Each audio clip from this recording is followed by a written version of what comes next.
Today, we'll discuss the book Poor Economics by two international economics professors. This book is a classic work on the study of poverty, vividly depicting the lives of the poor.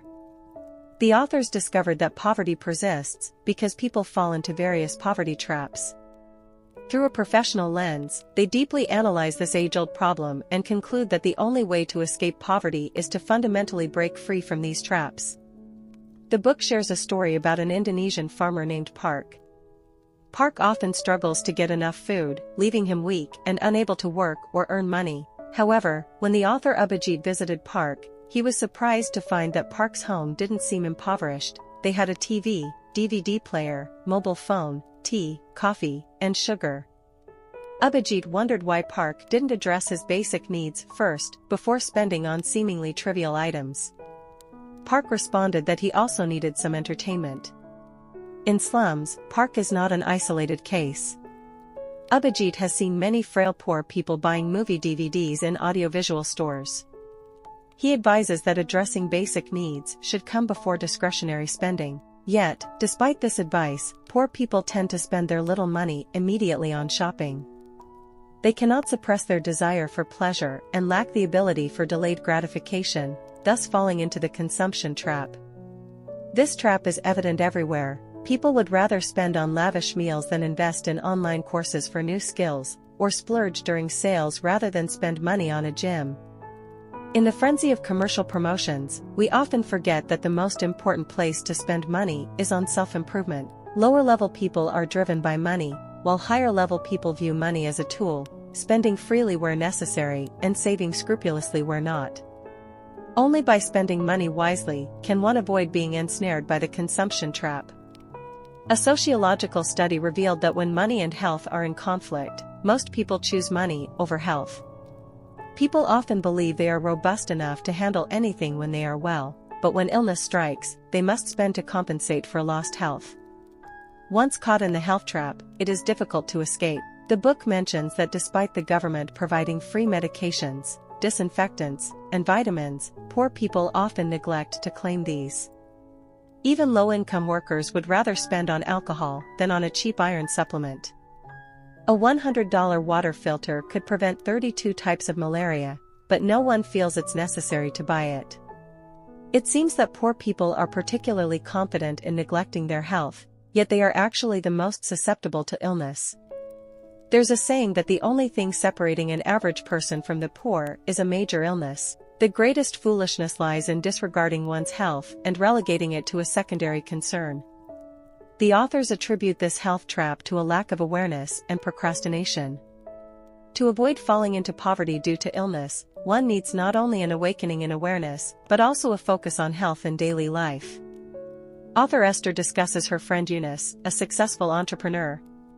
One day, Yunus saw 3 Indian women spreading sand on a road and discovered that it was a profitable business. They transported wet sand from the seaside, spread it on the road, and sold it after cars had driven over it, as this fine, clean sand was ideal for cleaning high-end tableware. Yunus suggested investing to help them build a factory and earn more money, but the women refused, saying they only wanted to fill their stomachs. Yunus lamented that a major reason the poor cannot become wealthy is their limited mindset. Esther illustrated this with 2 curves. The poor have an OP curve in business, which shows an easy start but a stagnation point beyond which they fail to progress. The rich have an OC curve, continually adjusting and trying to maintain profitability and surpass previous levels. The root of the difference lies in the thinking patterns. Warren Buffett once said he had never met a rich person who hadn't lost money, but had met many poor people who had never taken risks and hadn't lost a penny. They avoid challenges, refuse to change, and stay within their comfort zone, which, though seemingly safe, limits all possibilities. Where is wealth? If thinking is a wall, money is on the other side. Without stepping out of the thinking trap, no amount of effort will lead to substantial wealth. In the summer of 2008, the authors met a woman named Tina whose life was extremely tough. Tina suffered from depression and lived in a shabby hut with her disabled mother, surviving on begging. She had previously run a clothing factory but fell into hardship after her husband issued a bounce check. The betrayal, accident, and subsequent divorce left Tina feeling hopeless and unable to maintain a normal life. Many advised her to get back on her feet, but Tina felt destined to be poor. Psychologist Albert proposed the ABC model: event, A, emotion, B, result, C. Often, our emotions dictate the course of events. Tina's misfortune was not due to the bounced check but her negative emotions. The authors believe that the poor are more prone to emotional distress, but we must not let negative emotions control our lives. It is not the events that determine our destiny, but our attitude towards them that shapes our quality of life. The principle of life algorithms suggests that the poor tend to favor immediate, certain gains over potential future benefits. For example, poor people are often impatient to use knowledge to make money and prefer to start working as soon as possible. The uncertainty of whether knowledge will lead to financial gain contrasts sharply with the immediate, visible earnings from day labor. While this approach can temporarily alleviate poverty, it incurs a substantial opportunity cost. Author Abhijit believed that poverty often isn't due to a lack of money for education, but rather to a lack of belief in its value. In many countries, poor people can attend free public schools, yet many drop out before completing elementary education to enter the workforce.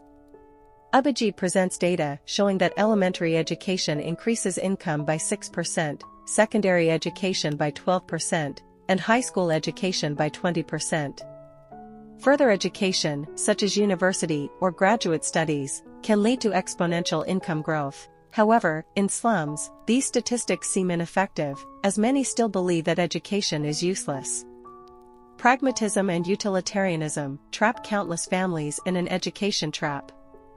In reality, for the poor, education is often the only route to changing their fate. Investing time in learning and enhancing one's knowledge can break down social barriers. Education is a bet on a small investment for a large return. Persistence in education can help one escape poverty with minimal effort. In India, a woman named Reddy, who ran a credit company, once met a scavenger who complained about his daily rental costs and his inability to buy even a piece of bread. Reddy, feeling compassionate, offered him a small loan at a very low interest rate to buy a cart. The scavenger then expanded this loan scheme to help many poor people. Unfortunately, within 6 months, Reddy faced issues. Some refused to repay, others ran off with the money, and some spread rumors that Reddy was planning to flee and that the loans didn't need to be repaid. The poor found excuses not to repay, leading to Reddy's bankruptcy.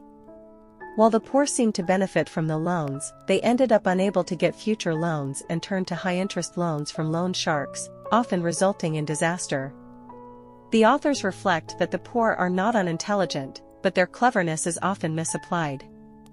Poor people often resort to small tricks and shortcuts, thinking they are gaining an advantage, but such schemes ultimately trap them.